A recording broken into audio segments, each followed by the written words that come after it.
Vamos a orar. En esta mañana, Señor, casi mediodía, te pido en el nombre de Jesús que guardes nuestra vida, que nos permitas entender tu palabra que será expuesta en esta hora. En el nombre de Jesús te suplico que cada corazón y cada pensamiento y cada mente se disponga a estar atento a lo que vas a decir. En el nombre de Cristo te pido, Señor, que sea tu Espíritu Santo el que esté moviendo los corazones a escucharte. Bendito seas, porque tu palabra no vuelve vacía y porque quebranta, porque transforma y porque es como espada de dos filos, Señor, que mueve hasta lo más íntimo del pensamiento y del corazón del ser humano. Hoy te pido, Espíritu de Dios, que hables a cada corazón. En el nombre de Cristo. Amén.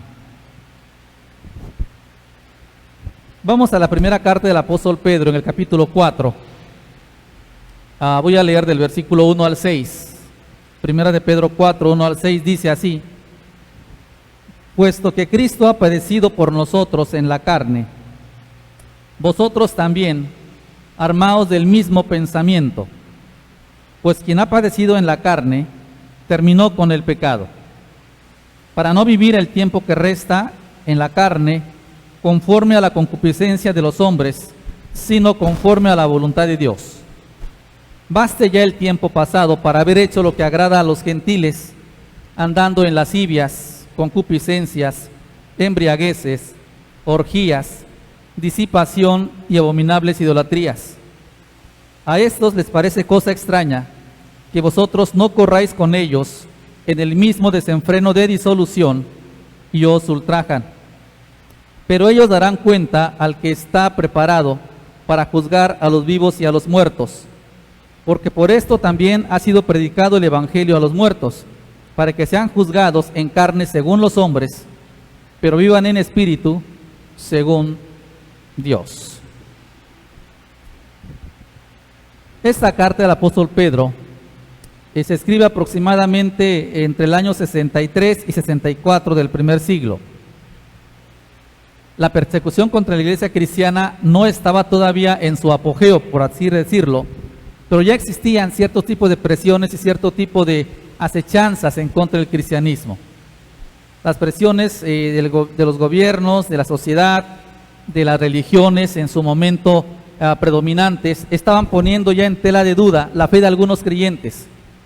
Y fue necesario que Pedro escribiera esta carta.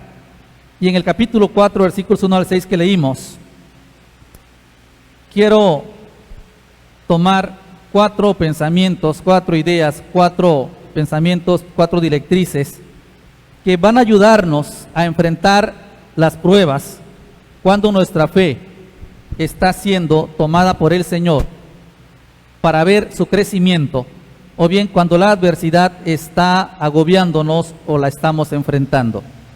Cuatro pensamientos quiero compartir esta mañana. El primero de ellos lo encontramos en el versículo 1 del capítulo 4. Dice 1 de Pedro 4:1: puesto que Cristo ha padecido por nosotros en la carne, vosotros también armaos del mismo pensamiento, pues quien ha padecido en la carne terminó con el pecado.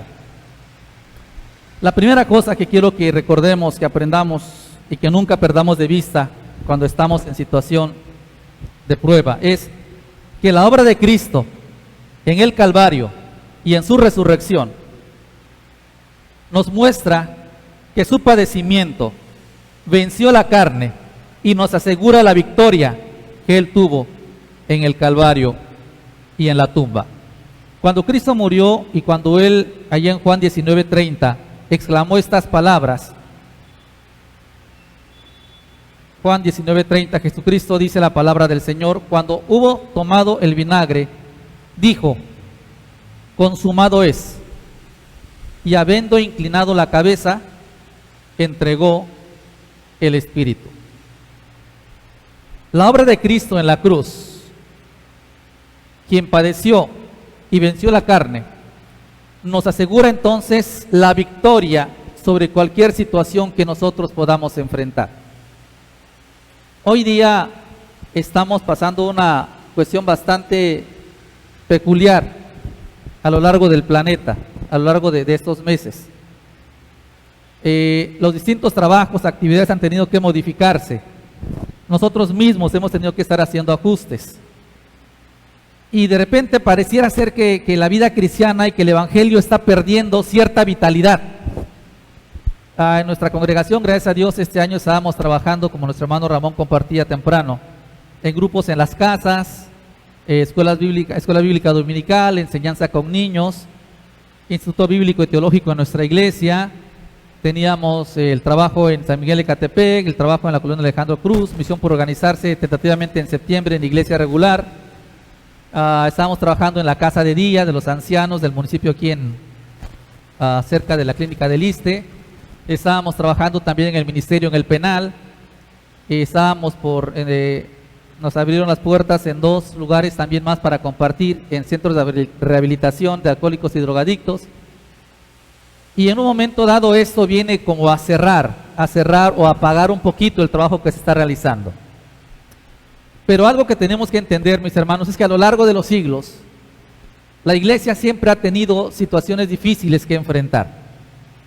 Y vez tras vez la iglesia ha encontrado, por la gracia de Dios, la sabiduría de Dios y la fortaleza que viene del Espíritu Santo, ha encontrado las maneras de perseverar. Han habido persecuciones del primer siglo, segundo siglo, en la Edad Media, en la Inquisición. Muchas iglesias, muchos creyentes fueron martirizados. Muchas congregaciones tenían que ocultarse y así trabajaban. No estoy diciendo que ahorita nos ocultemos para compartir la palabra, no. Aquí estamos en las instalaciones de la Iglesia Bautista de Tehuantepec. Aquí estamos a orilla de carretera. Estamos cuidando las medidas sanitarias de acuerdo a lo que se nos ha indicado. A lo que me refiero, mis hermanos, es que ninguna cosa, ningún obstáculo, ningún impedimento será suficiente como para que el cuerpo de Cristo, la iglesia viva, la iglesia que crece, tenga que quedarse estancada. Pedro escribe a la iglesia, a los hermanos que estaban siendo de alguna manera presionados en su fe, asediados en su fe, y les dice: hermanos, Cristo ya padeció por nosotros en la carne. Cristo ya padeció por nosotros en su naturaleza humana. Cristo ya vino. Dios nos mostró cómo es. Jesucristo nos reveló al Padre. Él mostró en la cruz no solo su amor por nosotros, Él en la cruz satisfizo la ira de Dios. Él pagó por nuestro pecado.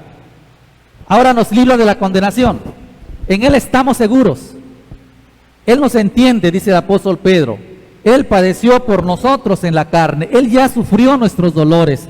En el capítulo 2 de esta misma carta, en el versículo 23, dice: quien cuando le maldecían no respondía con maldición, cuando padecía no amenazaba, sino encomendaba toda la causa al que juzga justamente, quien llevó él mismo nuestros pecados en su cuerpo sobre el madero, para que nosotros, estando muertos a los pecados, vivamos a la justicia, y por cuya herida fuisteis sanados. Así que en Cristo, mis hermanos, nuestro temor tiene que irse.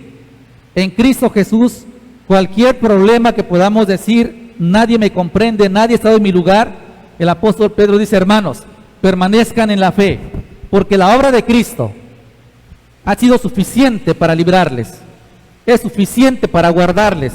Y en la cruz, cuando Él dijo consumado es, todo estaba hecho, no quedó nada pendiente. Hay algunos grupos religiosos que enseñan que Cristo en la cruz no terminó la expiación, que tuvieron que pasar cientos de años o miles de años o cierta cantidad de años para que Cristo entrara al cielo. La Biblia nos enseña que ahí en la cruz del Calvario, Cristo cumplió completamente los requisitos del Padre Celestial. Allí la ira de Dios fue satisfecha, allí nuestro pecado fue pagado, allí nuestra condenación fue cubierta, y allí nuestra vida eterna fue ganada, fue asegurada. Si Cristo Jesús padeció por nosotros, dice el apóstol Pedro, ármense del mismo pensamiento. Y esta palabra ármense tiene precisamente la connotación militar. Tomar esas armas, prepararse para la batalla, porque muchas de las debilidades, muchas de las causas por las cuales los creyentes vuelven atrás, es porque su pensamiento no está centrado en Jesucristo. Es porque su pensamiento no está lleno de la palabra de Dios. Estos hermanos a quienes la carta se dirigía, dijimos al principio, estaban siendo asediados ya en su fe. Ya empezaban algunos a tener cierto tipo de acechanza del diablo. Pero cuando Pedro dice, hermanos, ustedes también ármense del mismo pensamiento, recordamos, sin lugar a dudas, lo que dice Mateo 10, 38 y 39, para aquel que sigue al Señor Jesucristo. El que no toma su cruz y sigue en pos de mí, no es digno de mí. El que haya su vida la perderá, y el que pierde su vida por causa de mí, la hallará. O lo que dice Lucas 9:23, versículo también bastante conocido. Y decía a todos, si alguno quiere venir en pos de mí, niéguese a sí mismo. Tome su cruz cada día y sígame. Cuando Pedro habla acerca de armados del mismo pensamiento de Cristo Jesús, Pedro está diciendo que debe haber en nosotros una disposición a permanecer en el Evangelio de Cristo a cualquier precio, a perseverar en el Evangelio de Cristo, cueste lo que cueste. Pedro en esta carta les está hablando a los hermanos en varios momentos acerca de soportar el sufrimiento. En el capítulo 2, versículo 20 dice, pues qué gloria es si pecando sois abofeteados y lo soportáis. Eso no hay nada de qué enorgullecerse. Pero si haciendo lo bueno sufrís, dice el apóstol Pedro, y lo soportáis, esto ciertamente es aprobado por Dios. En el capítulo 4, en el versículo 13, 12 y 13, dice el apóstol Pedro, amados, no os sorprendáis del fuego de prueba que os ha sobrevenido, como si alguna cosa extraña os aconteciese, sino gozaos por cuanto sois participantes de los padecimientos de Cristo, para que también en la revelación de su gloria os gocéis con gran alegría. La iglesia en ese momento, repito, quizá no había una persecución como tal, así abierta, no había una persecución completamente, si cabe la palabra, descarada, es decir, de frente, pero sí había un rechazo ya hacia el evangelio, hacia el cristianismo, y era necesario entonces que el apóstol Pedro les dijera, hermanos, en medio de esta prueba de fuego, ármense del mismo pensamiento que tuvo Cristo Jesús. Y decía a los creyentes, deben estar dispuestos a permanecer en la fe de Cristo a cualquier precio. Lo que hoy sufrimos, lo que hoy padecemos, no es necesariamente una persecución, porque no lo es. Pero sí hay, en muchos casos entendemos un tipo de prueba sobre nuestra fe, un tipo de ver si vamos a avanzar o no, un momento en el que tenemos que decidir si queremos continuar o no. Y decíamos que quizá algunos en ese momento estén batallando en su caminar cristiano. Hace unos días, platicando con una creyente de nuestra iglesia, decía, hermano, yo necesito congregarme. Yo estoy orando a Dios, decía la hermana, para que nos podamos ver, porque yo sé que cuando nos reunimos como iglesia, aunque yo sé que estoy con Dios todos los días, pero cuando veo a mis hermanos caminar en la fe, yo también me animo. Cuando veo a mis hermanos que permanecen y yo veo que han sufrido más que yo también me animo. Así que, hermanos, en esta prueba que estamos pasando, que no es, repito, una persecución, tal vez no es quizá una acechanza contra nuestra fe de manera abierta, pero sí el diablo está tratando de poner prueba en nuestro camino, está tratando de que no avancemos en nuestra fe. Y el apóstol Pedro dice, hermanos, ármense del mismo pensamiento de Cristo Jesús, que es permanecer haciendo la voluntad de Dios. No hay marcha atrás. La victoria está asegurada en el Calvario. La victoria está asegurada en la resurrección. Cristo venció el pecado, nos libertó de la muerte. Es más, si entendemos la muerte como el momento en el cual somos liberados de la acechanza del pecado en este cuerpo mortal y vamos a Dios, entonces partir con Cristo debería ser una esperanza gozosa. Pablo dice a los filipenses en el capítulo 1, versículos 21 al 23, Filipenses 1, 21 al 23. Porque para mí el vivir es Cristo y el morir es ganancia. Mas si el vivir en la carne resulta para mí en beneficio de la obra, no sé entonces qué escoger. Porque de ambas cosas estoy puesto en estrecho, teniendo deseo de partir y estar con Cristo, lo cual es muchísimo mejor. Segunda a los Corintios 5:8 dice lo siguiente: pero confiamos y más quisiéramos estar ausentes del cuerpo y presentes al Señor. En Romanos 14,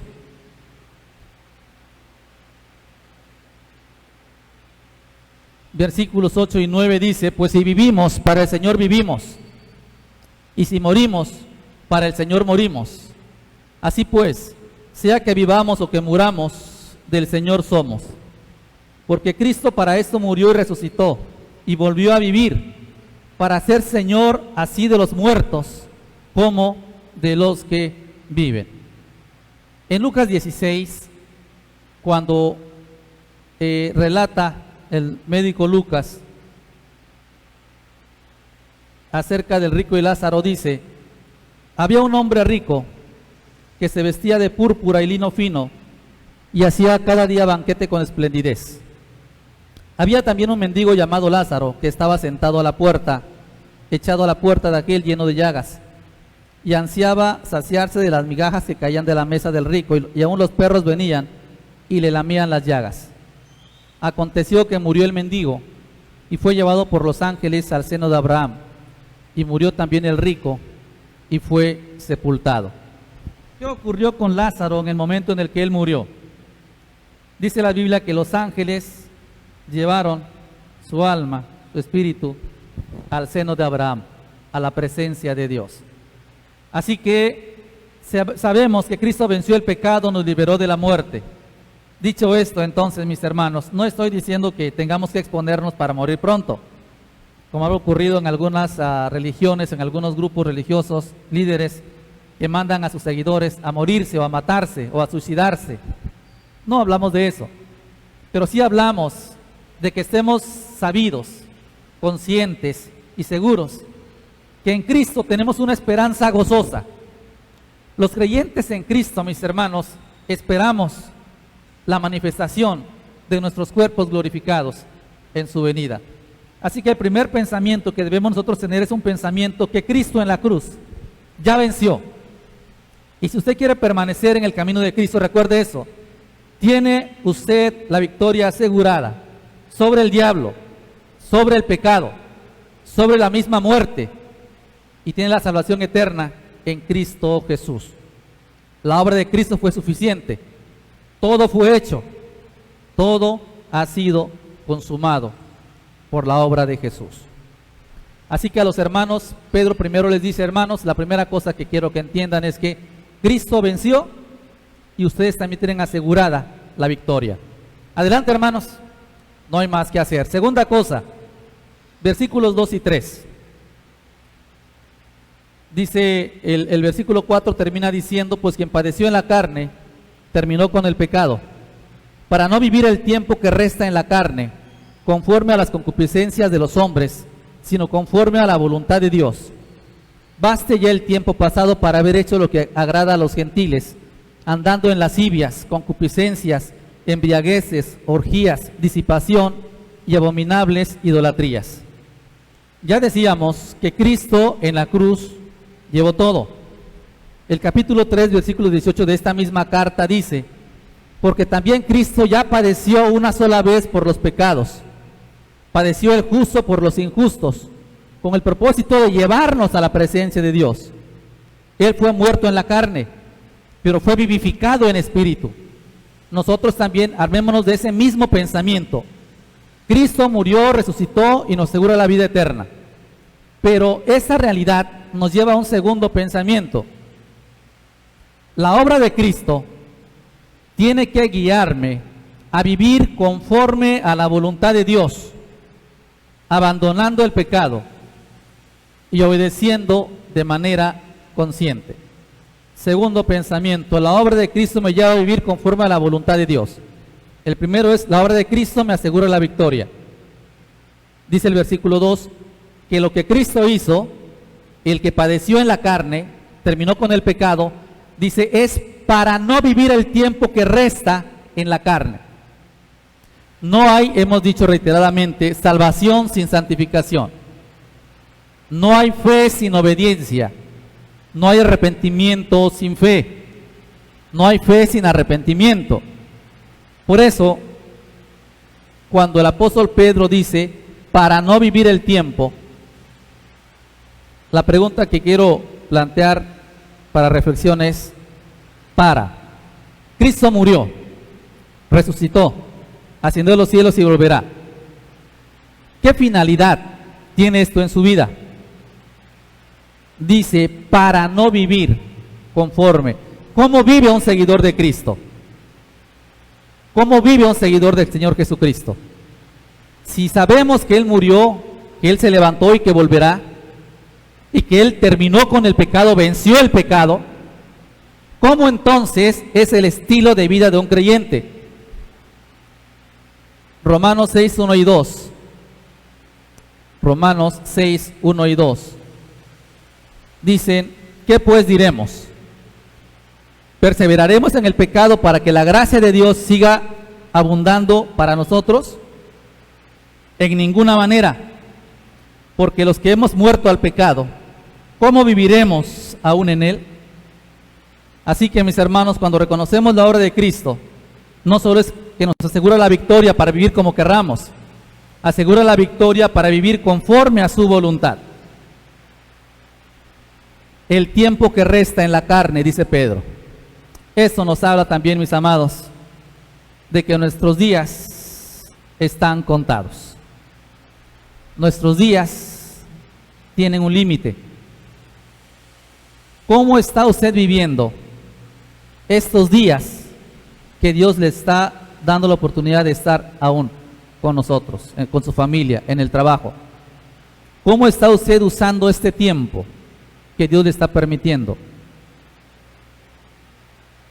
Dice el apóstol Pedro, para no vivir el tiempo que resta en la carne. A final de cuentas, estos días terminarán. Y si usted dice que conoce a Cristo, mi pregunta es, ¿cómo está viviendo estos días? Para no vivir el tiempo que resta en la carne, conforme a las concupiscencias de los hombres. El pecado, dice Romanos 6 también, ya no tiene potestad sobre nosotros. Para no vivir conforme a las concupiscencias de los hombres, sino conforme a la voluntad de Dios. No debemos amoldar nuestros pensamientos al pecado, porque nuestro deseo es vivir desde ahora y morar con Cristo eternamente. La palabra concupiscencia, que es una palabra que aparece en varios escritos de Pablo y de Pedro, significa en un sentido un anhelo apasionado por la inclinación hacia el mal, un deseo casi incontrolable de hacer el mal. Si Cristo terminó con el pecado, si Cristo en la cruz nos da la victoria, ¿puede un creyente en Cristo vivir el tiempo que resta amando su pecado? ¿Puede un creyente en Cristo vivir el tiempo que resta sin considerar a Cristo en su vida? ¿Puede un creyente en Cristo el tiempo que resta vivir sin estar unido al cuerpo de Cristo, que es la iglesia? Pedro dice, hermanos, no se amolden a esos deseos mundanos hacia el mal. Los hombres carnales, naturales, tienen esa sensación. El creyente en Cristo no, dice, sino conforme a la voluntad de Dios. El resto de días que nos queda debe ser conforme a la voluntad de Dios. No hay otra alternativa para el creyente en Cristo. El pecado es una característica de aquellos que no tienen el temor de Dios. Y no estamos diciendo que el creyente en Cristo nunca va a pecar. Ya hemos también compartido con frecuencia los pasajes bíblicos de 1 de Juan capítulo 1, donde dice el versículo 6: si decimos que tenemos comunión con Él y andamos en tinieblas, mentimos y no practicamos la verdad. Versículo 8 y 9: si decimos que no tenemos pecado, nos engañamos a nosotros mismos y la verdad no está en nosotros. Pero si confesamos nuestros pecados, Él es fiel y justo para perdonar nuestros pecados y limpiarnos de toda maldad. Entonces, ¿qué estamos diciendo en 1 de Pedro 4? Estamos diciendo que el hombre, el creyente en Cristo ahora, ya no tiene que amoldarse, que tomar la forma del pensamiento de este mundo, de las concupiscencias de este mundo.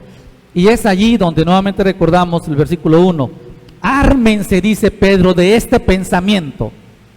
Y dijimos, la idea de armar es prepararse para la batalla. En el pensamiento se libran muchas batallas y tu pensamiento tiene que ser llenado con la palabra para entender que tu propósito es vivir conforme a la voluntad de Dios y no conforme a las concupiscencias y a estos deseos que te encaminan hacia el pecado. Si Cristo por mi pecado fue muerto y fue hecho maldito, entonces, ¿puedo seguir anhelando el pecado? No. Debo amoldar mi pensamiento a la voluntad de Dios. Cristo, dice el capítulo 1, 18, me rescató de mi vana manera de vivir. El tiempo en el que vivimos en Cristo, éramos esclavos. Pero dice el versículo 3 de 1 de Pedro 4, baste ya el tiempo pasado para haber hecho lo que agrada a los gentiles. El tiempo en el que nuestra vida fue esclava del pecado, el tiempo en que nuestra vida sirvió al pecado, dice el apóstol Pedro, ya terminó. Si tuviéramos la idea de un contrato en el que estábamos a esclavitud del pecado, ese tiempo de ese contrato ya terminó. Y es interesante, mis hermanos, que en el texto original, en el idioma original, cuando dice aquí, baste ya el tiempo pasado, baste ya el tiempo, el escritor está teniendo la idea de, se usa una frase que literalmente significaría, el tiempo ha muerto, el tiempo ha fallecido. Es decir, ese tiempo en el que nuestra vida estaba sujeta al pecado, ya terminó, ya murió. Es lo que Pedro dice aquí, baste ya el tiempo pasado. Ese tiempo ya no es de ustedes. De aquí en adelante estamos para vivir para Cristo. Baste ya el tiempo pasado. Para haber hecho, para haber andado.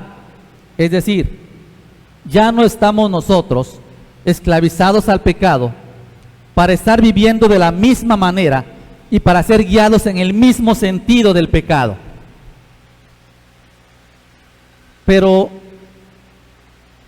en estos tiempos que estamos viviendo, muchas de las cosas que la Biblia llama pecado han empezado a perder esa fuerza, no porque la palabra deje de ser, sino porque muchas personas, inclusive algunos creyentes, han empezado a diluir la santidad de Dios y el mensaje de Dios. Baste ya el tiempo pasado, dice la palabra de Dios. Ese tiempo ya terminó, ese tiempo ya murió, ese contrato ya quedó cancelado. En Cristo mi vida fue libertada y en ese momento pasa a ser propiedad del Señor. De ahí en adelante mi pensamiento se tiene que amoldar a hacer la voluntad de Dios. Este versículo 3 menciona varias palabras. La palabra lascivia. La palabra lascivia sencillamente significa algún tipo de pensamiento, algún tipo de idea que es jalada hacia lo pecaminoso. Y cuando la idea es que es jalada, significa que no solamente que hay algo que se lo opone, sino que es arrastrada. Lo que tiene la idea que no tiene ninguna oposición. Así que cuando aquí habla acerca de que dejemos de andar en lascivias, significa que no dejemos que el pensamiento nuestro sea arrastrado otra vez por el pecado. Ya no. Nuestra vida, recordemos, le pertenece a Cristo. Tenemos victoria en Cristo. Así que la idea de lascivia es cuando el pecado nos arrastra sin ninguna limitación. Pero también dice concupiscencia. Ya dijimos que concupiscencia se refiere a esos deseos pecaminosos encaminados hacia el mal. Luego dice embriagueces. Aquí la palabra pues es la que utilizamos en nuestro español casi. La palabra orgías. Aquí orgías no tiene el sentido básicamente sexual que el día de hoy se le da en el contexto que vivimos. La palabra orgía en el tiempo de Pedro se refería a unas fiestas donde había mucha gente y donde todas ellas hacían cosas perversas, no precisamente lo sexual. La palabra orgía tiene la idea de gentes que se reúnen para el pecado, para la perversión, y incluía las embriagueces, la idolatría, el pecado sexual obviamente, pero en tumultos, en grandes cantidades. Y en los tiempos del primer siglo habían muchas fiestas en el Imperio Romano. Una de las más famosas eran las fiestas de los bacanales. Eran la fiesta al dios Baco, al dios del vino. Y algunos historiadores dicen que literalmente en algunas ocasiones llegó a verse en las calles licor corriendo allí. Y las gentes alborotadas por el licor. Y las gentes entorpecidas, entontecidas por el licor. Pedro dice, hermanos, eso ni siquiera pase por su pensamiento. Menos déjense arrastrar por eso. Por ninguna manera, por ninguna razón deben volver a eso. Así que la palabra orgía aquí, mis hermanos, no necesariamente se refiere a un enfoque sexual como el tiempo de hoy lo da. Sí implica la multitud, sí implica muchas gentes, implica también el aspecto sexual, pero abarca otras muchas cosas más en el contexto del escrito del apóstol Pedro. Dice, no anden en lascivias, no anden en concupiscencias, no anden en borracheras, no compartan con aquellos, ni se unan con aquellos que viven en pecado. Tampoco dice anden en disipación. Aquí la idea de disipación tiene más o menos, o va relacionado con la idea de embriaguez. Solo que la embriaguez tiene que ver con el consumo del alcohol, mientras que la disipación tiene que ver, por así decirlo, con la consecuencia de ingerir alcohol. Así que disipación aquí se refiere a un actuar torpe, a un actuar entontecido por el alcohol, a un actuar sin pensar, a un actuar sin conciencia. Eso se refiere aquí con disipación. Y abominables idolatrías. La idolatría jamás ha sido algo que Dios ama, algo que Dios acepta. Inclusive este pasaje le da un adjetivo que es el de abominable, aborrecible. Y Pedro a los hermanos les dice, hermanos, si ustedes están siendo tentados en su fe, probados en su fe, y el diablo les está poniendo tentaciones de lo que vivían antes, las embriagueces, las fiestas, la idolatría, la disipación, nada de eso debe hacerles mover sus emociones, porque ese tiempo en el que sirvieron al pecado ya terminó. Basta ya el tiempo para haber vivido de esa manera. Ahora le pertenecemos a Cristo, ahora vivimos para Cristo, y esas cosas en las que anduvimos antes ya no tienen más que ver en nuestra vida, ya no más al pecado. Ese tiempo ya murió.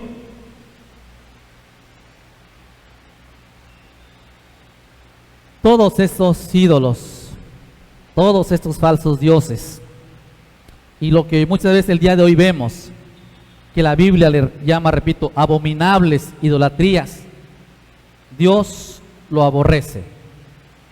Así que dijimos que el segundo pensamiento es: la obra de Cristo me lleva a vivir conforme a la voluntad de Dios. Eso tiene que estar en mi mente. Así voy a soportar las pruebas. Mi vida, con todo lo que esté pasando, le pertenece a Cristo. Mi vida, con todas las presiones y tentaciones, le pertenece a Cristo. Mi vida, con todo lo que yo aparentemente me estén poniendo enfrente para caer, ese tiempo ya pasó. Mi vida ahora es de Cristo. Mi tiempo ahora es de Cristo. Voluntariamente obedezco a Cristo. Tercera cosa, versículo número 4 y 5. A estos les parece cosa extraña que vosotros no corráis con ellos en el mismo desenfreno de disolución y os ultrajan. Pero ellos darán cuenta al que está preparado para juzgar a los vivos y a los muertos. En nuestros días, hermanos, nadamos contra corriente, es una realidad. Actualmente está en boga, comentábamos la semana pasada, algo acerca de la identidad de género, ideología de género en las escuelas, desde el nivel preescolar, primaria y secundaria. El gobierno ha prácticamente dicho que la educación de los hijos es responsabilidad del gobierno y no de los padres. Hay en el aspecto legal ahorita una limitante que se conoce como el PIN parental. El PIN parental es un espacio que nos permite la ley para que, si no queremos que los hijos sean expuestos a ese tipo de enseñanzas en las escuelas, podamos firmar un documento donde digamos, yo no quiero que mi hijo se exponga a eso. Ya hace unos días la encargada de la política interna del país, dicen los conocedores en gobernación, ella dijo que permitir que los padres intervengan en la educación de los hijos sería un retroceso para la civilización y cultura progresista. Y ella dijo literalmente, me voy a ir hasta la tumba para que eso no ocurra, o sea, que no se interponga la visión de los padres en la educación de los hijos. Tenemos que estar atentos, mis hermanos, a lo que viene. Pero el apóstol Pedro en ese caso nos enseña que estamos nadando contra corriente. Y dice el apóstol de manera muy ilustrativa que estamos nadando contra corriente. A ellos les parece extraño que no corramos con ellos en ese desenfreno de disolución. La idea de desenfreno y disolución, desenfreno tiene que ver con cuando un río se desborda. Y así va la gente, al pecado, a la maldad, a la inmundicia. Antes corríamos así. Ese tiempo terminó. Y ahora les parece extraño que no corramos con ellos siendo empujados hacia el pecado. Jesús dijo que ancho es el camino y espacioso el sendero que lleva a la muerte. Pedro a los hermanos les dice, hermanos creyentes en Cristo, Cristo Jesús les quitó de allí, y por esa razón no deben caminar con ellos en la misma conducta pecaminosa. Sin duda, eso traerá oposición a nuestra fe. Traerá también tal vez blasfemias, tal vez insultos, pero el apóstol decía, hermanos, la tercera cosa que quiero que recuerden siempre es que deben permanecer delante del Señor. Versículo 5, porque dice la palabra de Dios, ellos darán cuenta al que está preparado para juzgar a los vivos y a los muertos. El rechazo y el desprecio son evidencia también de nuestra nueva vida en Cristo. Y el juicio final es una realidad. En ese tiempo todas las personas, grandes y pequeños, estarán de pie ante Dios siendo juzgados. El cuarto pensamiento, y termino con esto, está en el versículo 6. Porque por esto también ha sido predicado el evangelio a los gentiles, a los muertos, para que sean juzgados en la carne según los hombres, pero vivan en espíritu según Dios. El tercer pensamiento que nos habla acerca de la permanencia, a pesar de que nademos contra corriente, tiene que ayudarnos para entender el cuarto pensamiento. El apóstol nos está enseñando que la obra de Cristo nos debe permitir ver la vida con los ojos eternos de Dios. Este versículo 6 en algunos momentos ha sido un tanto confusa la interpretación. En el contexto que vemos no hay razón como para que así sea. Dice el versículo 5 que Dios juzgará a los vivos y a los muertos, sobre todo a aquellos que juzgan y cuestionan el Evangelio. Por eso también se predicó el Evangelio a los muertos, para que sean juzgados en carne según los hombres, pero vivan en espíritu según Dios. De manera muy sencilla, el versículo nos está enseñando que el Evangelio ha sido ya predicado, inclusive a aquellos que oyeron y creyeron el Evangelio, pero habían muerto cuando Pedro escribe la carta. Y como en el caso de Pablo preguntaban, ¿qué va a pasar con los que ya murieron? Pedro dice, no se preocupen, ellos fueron juzgados en la carne según los hombres, es decir, ellos ya fueron sentenciados y su sentencia fue la muerte. Algunos murieron ya por el Evangelio, dice Pedro, pero viven en espíritu según Dios. Aunque algunos de los creyentes habían sido juzgados y físicamente muertos, en su espíritu estaban vivos delante de Dios. Lo único que la muerte hace sobre nosotros es abrirnos las puertas para entrar, de acuerdo a lo que dice Hebreos 12:23, a la congregación de los primogénitos que están inscritos en los cielos, a Dios el juez de todos, a los espíritus de los justos hechos perfectos. Así que el cuarto pensamiento que debe motivarnos, mis hermanos, y que debe llevarnos en nuestra mente siempre es: la obra de Cristo me permite ver la vida con los ojos de Dios. ¿Y esto de qué nos habla? De una esperanza segura, eterna en los cielos. Desde el Antiguo Testamento y esta misma carta de Pedro, en su capítulo 1, nos habla acerca de eso.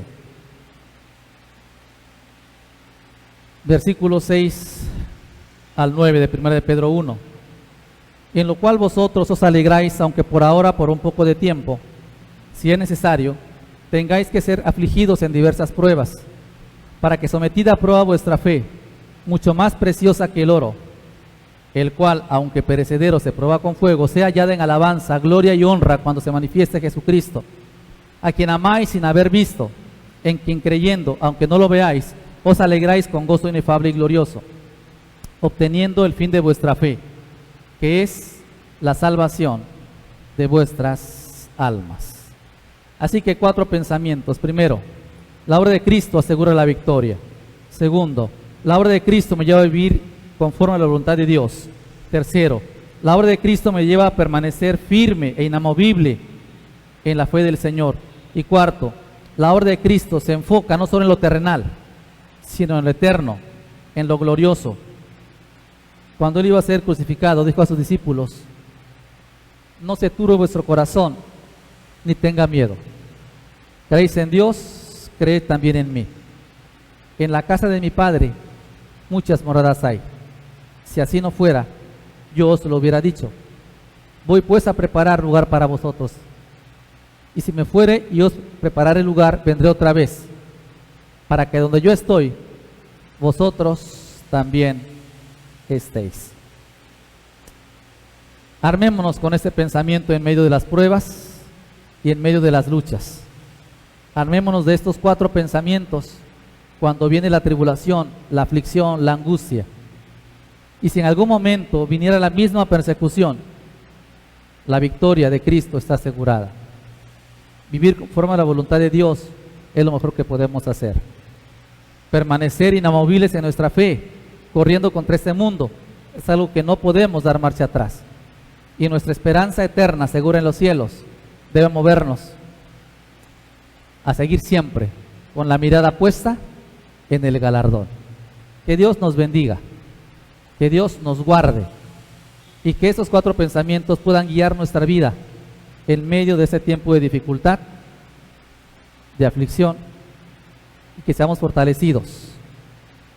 Dice Pedro en esa misma carta, en el capítulo 5:10, mas el Dios de toda gracia, después que hayáis padecido un poco de tiempo, Él mismo os perfeccione, afirme, fortalezca y establezca. A Él sea gloria ahora y en la eternidad. Amén. Padre, bendecimos tu nombre en esta tarde. Nos has permitido una vez más estar juntos desde temprano con algunos problemitas en el audio. Nos concediste el privilegio de poder cantar, de poder escuchar tu palabra temprano y una vez más en este tiempo. Gracias, Padre, porque has cuidado de nosotros. Tal vez nuestro problema, nuestras aflicciones no sean como las del primer siglo, en cuanto a poner nuestra fe en duda por la persecución, por las tribulaciones, por las presiones sociales, por nuestra fe en Cristo.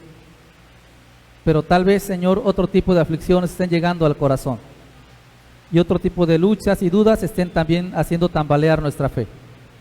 No permitas que esto ocurra, mi Señor. Tenemos victoria en ti. Vivimos conforme a tu propósito. Tenemos que permanecer firmes contra la corriente de este mundo y tenemos que permanecer seguros de la gloria eterna. Hacia allá caminamos. Vamos de paso. Somos extranjeros y peregrinos. No tenemos ciudad permanente aquí. Nuestra ciudadanía está en los cielos. Y queremos que ese gozo de tu palabra sea lo que llene cada día nuestro pensamiento como iglesia. Bendito sea tu nombre. Gracias en el nombre de Jesús. Amén.